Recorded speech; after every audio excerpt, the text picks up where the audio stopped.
Olha como é que está esse alto-falante, esse sub. Aqui estava amassado, entendeu? Tá tudo amassado, só que eu descolei, entendeu? E desamassei. E olha agora como é que vai ficar depois da reforma. Ele é um subwoofer.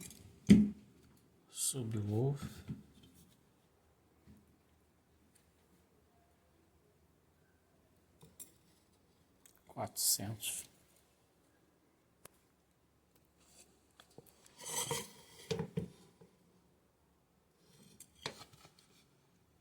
Da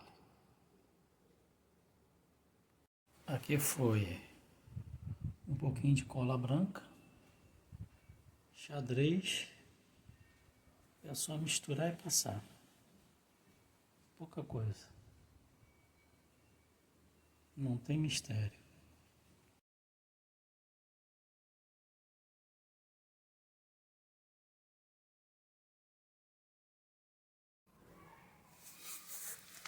É o mesmo alto-falante? Não é. Tá vendo? Pintei o plástico de volta. O plástico eu pintei com tinta de spray. E aqui por dentro, aquela tinta que eu tinha mostrado antes. Tudo coladinho. Agora só falta